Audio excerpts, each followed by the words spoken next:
morning, everybody. Thank you for registering for the Craft and Carry Bullet Journal Edition. It's getting close to the new year, and so Miss Rita and I decided that now would be a great time to share with you what we use to organize our lives. Important to understand the purpose of a bullet journal before we begin creating one. The bullet journal was designed to help organize everything we have going on in a system that we make ours. So my journal is going to look very different from, say, my husband's if he kept one, or from Miss Rita. She has been doing bullet journaling for years, and hers is kept very differently from mine. I like mine to be very utilitarian.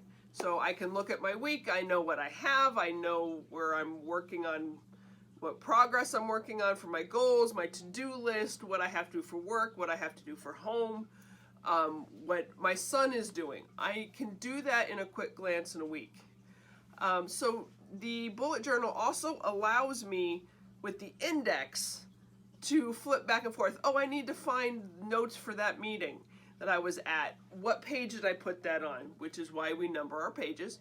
And I can go through and find the notes. So it provides order to the chaos without being restrictive to where you can put stuff. If you want to put doodling on page 125, then that's your doodle page. If you want to group 10 pages together, that's all for recording your dreams or tracking your water intake or your workout routine. You can do that. You just have to decide what's important to you that you want to spend the time putting in your bullet journal. It's also a great way to streamline things because tasks either get done, moved, or deleted. Those are the only three options. They get done, you cross them off. They get moved, you didn't get to them yet, you move them to the next week. Or they get deleted. You realize they're not important enough to you to do. So you get rid of them to declutter your life. We're heading into a new year, and many of you may have a new normal that you want to make sure you implement from our experiences during the pandemic, and this is a great way to do that. Now, I could get into a whole bunch of history of how the bullet journal was created, but I'm going to save that for the creator, Ryder Carroll. I have a link to his video, but we're not here for a lecture. We're here for crafting, so that's what we're going to do. In your kits, you should have received a journal like this and 3 pens of varying colors.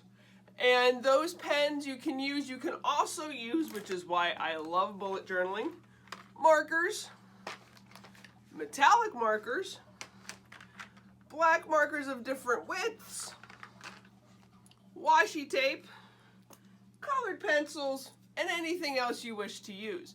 But for today's purposes, we're going to stick with the pens and the journal because it's important to get the basics down before you go all Pinterest on it and make it a lot more complicated than it needs to be.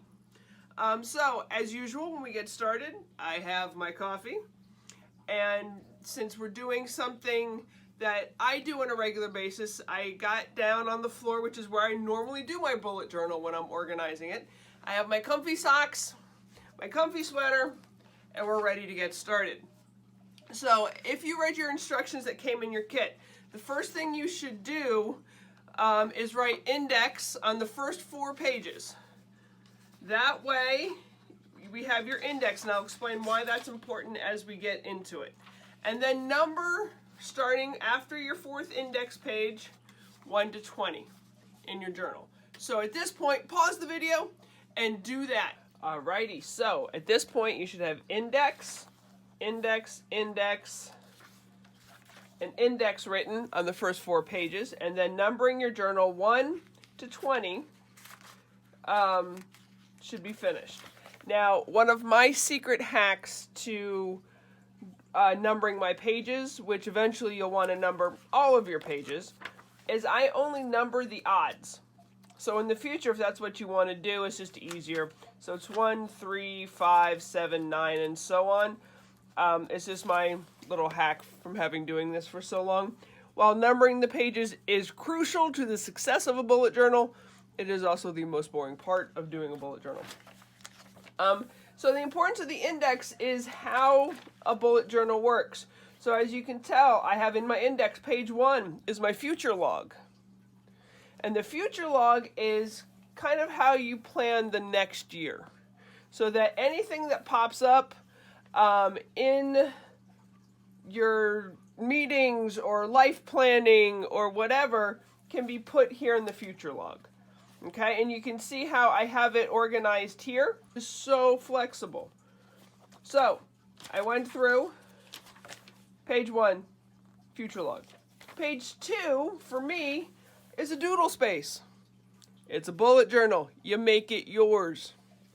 I like to doodle, so I purposely put a doodle space in. And this way, I have a space. Sometimes I think better when I'm doodling, or we're all in those really boring meetings or whatnot where you kind of need to keep busy while you're paying attention. So I doodle. January, page 3 is my first January monthly log. So January, all I do here is write the month at the top, and for me personally, I write the days of the date. I would do 1 to 31, and then I follow it with an initial for the day of the week. And since January starts on a Friday this year, I go Friday, Saturday, Sunday, Monday, Tuesday through. What this is for is so you can get a glance at your month at once, and you can tell if you're overscheduled or where you might have some space to put something in. So you just put your big things for that day. Like January 3rd, Miss Rita and I might be doing a Zoom game time. The 1st is New Year's Day. You might have an appointment with a doctor on the 5th, and so on and so forth. So that's what you do for your month. I also use this as my monthly to-do list. What are the big things I need to have accomplished? Then you go into your week. And this is where I love my bullet journal.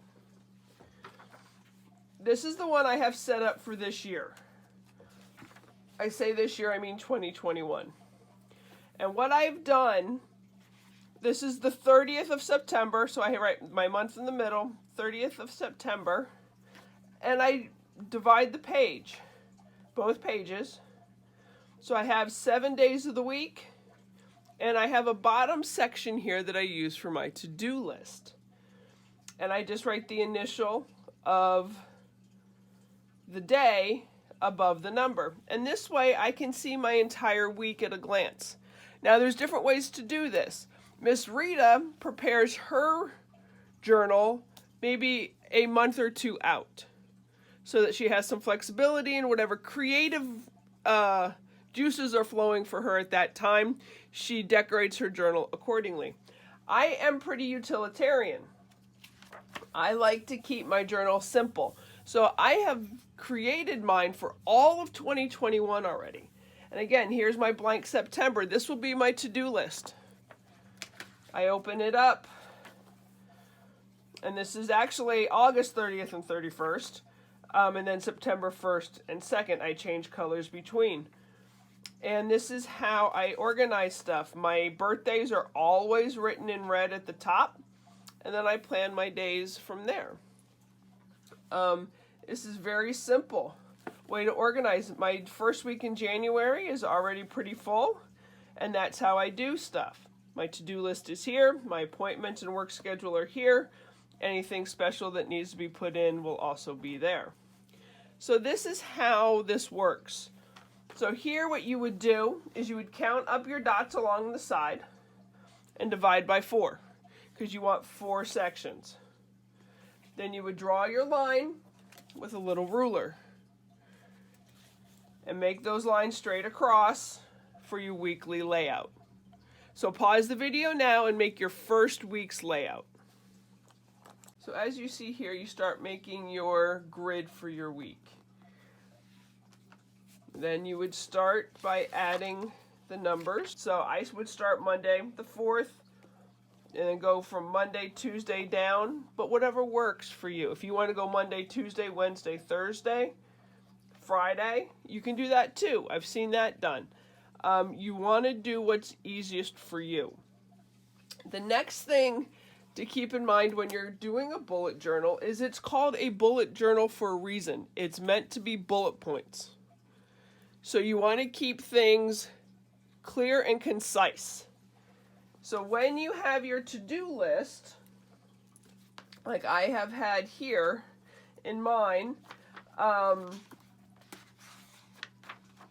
in your bullet journals, I'll take this. Anything that is on the to-do list can be marked off. This was not a very successful week. Marked off. I do one for work and one for home. And anything that's not done is then moved to the next week. Or if you realize it is not important to do, then you get rid of it. You want the bullet journal to help streamline what's important. Either get completed, deleted, or moved. That way you are always keeping track of what's happening. And that's really the basics for starting a bullet journal. So a bullet journal can be done with this kind of a journal with the dots, but that doesn't mean it has to be done with that kind of a journal. It could be done on a regular notebook.